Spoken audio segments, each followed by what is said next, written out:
বিক্ষোভ মিছিলের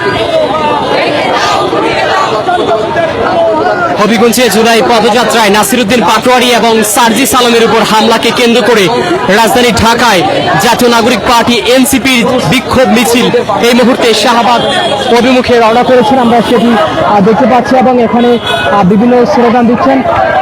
স্লোগানে দলটির নেতাকর্মীরা ছাত্রদল, যুবদল, স্বেচ্ছাসেবক দলের বিরুদ্ধে বিভিন্ন স্লোগান দিচ্ছেন এবং তারা বিচারের দাবি করছেন। নাসিরউদ্দিন পাটোয়ারি, সার্জিস আলম সহ বেশ কয়েকজন কেন্দ্রীয় নেতা জাতীয় নাগরিক পার্টি এনসিপির আহত হয়েছেন হবিগঞ্জে জুলাই পদযাত্রায়। তাদের সুস্থতা কামনা করছেন এবং এই হামলার যাতে করে দ্রুত সময়ের মধ্যে বিচার সম্পূর্ণ হয় সেই দাবি আসলে করছেন এনসিপি নেতারা। পদযাত্রায়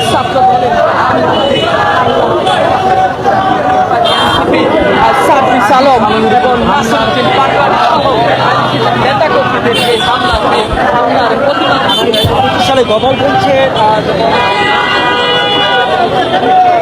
দর্শক দেখছেন হবিগঞ্জে হামলাকে কেন্দ্র করে ঢাকায় এই মুহূর্তে বিক্ষোভ মিছিল শাহবাগের দিকে যাচ্ছেন জাতীয় নাগরিক পার্টি এনসিপির এবং তারা এই হামলার জন্য সরকারকে দায়ী করছেন। দ্রুত সময়ের মধ্যে বিচার এবং দোষীদের গ্রেফতারের দাবি জানাচ্ছেন এনসিপি নেতারা।